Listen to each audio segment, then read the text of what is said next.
गेले 35 दिवस सुरू असलेल्या शाहू छत्रपती फुटबॉल लीग स्पर्धेतील शेवटचा 56वा सामना शिवाजी तरुण मंडळ विरुद्ध दिलबहार तालीम मंडळ यांच्यात झाला. दोन्ही संघ तोडीस तोड असल्यानं सामना पाहण्यासाठी प्रेक्षकांनी त्यांच्या समर्थकांनी स्टेडियममध्ये गर्दी केली होती. पूर्वार्धापासूनच दोन्ही संघाकडून आक्रमक खेळ झाला. शिवाजी संघाकडून जोरदार चढाया करण्यात आल्या.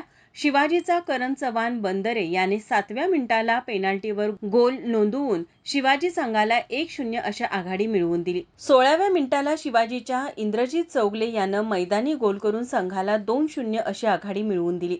मध्यंतरापर्यंत सामना 2-0 राहिला.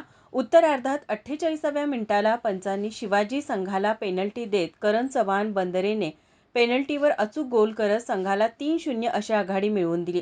तर 72व्या मिनिटाला शिवाजीच्या संकेत साळुंखेने गोल करत 4-0 असा संघाला एकतर्फी विजय मिळवून दिला.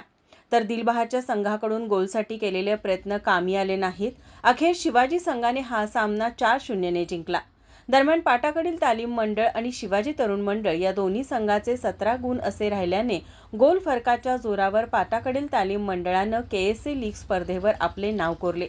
यावेळी पाटाकडीलच्या समर्थकांनी एकच जल्लोष केला. शिवाजी तरुण मंडळ उपविजेता तर बालगोपाल तालीम मंडळ तृतीय क्रमांकाचा मानकरी ठरला. पहिल्या 3 क्रमांकांना 1,75,000 आणि 50,000 अशी रोख बक्षिसं केएसएचे patron in chief Shahu Chhatrapati Maharaj, केएसएचे अध्यक्ष मालोजीराजे छत्रपती, महाराष्ट्र राज्य महसूल विभागाचे अतिरिक्त सचिव राजगोपाल देवरा, जिल्हाधिकारी अमोल येडगे, वेस्टर्न इंडिया असोसिएशनचे सचिव किरण चौगले, मधुरिमा राजे छत्रपती, शहर पोलीस उपाधीक्षक अजित टिक्के यांच्या उपस्थितीत बक्षीस देऊन गौरवण्यात आले. तर मधुरिमा राजे छत्रपती यांच्या हस्ते या स्पर्धेतील उत्कृष्ट best forward Rakesh Singh, best half Omkar Patil, best defence Jay Kamat, तर उत्कृष्ट गोलकीपर मयुरेश चौगले यांना रोख बक्षीस देऊन सन्मानित करण्यात आले. बक्षीस वितरणावेळी केएसएचे पदाधिकारी, पाटाकडील तालीम मंडळ, शिवाजी तरुण मंडळ, बालगोपाल तालीम मंडळाचे प्रशिक्षक, खेळाडू यावेळी उपस्थित होते. माझा महाराष्ट्र, कोल्हापूर.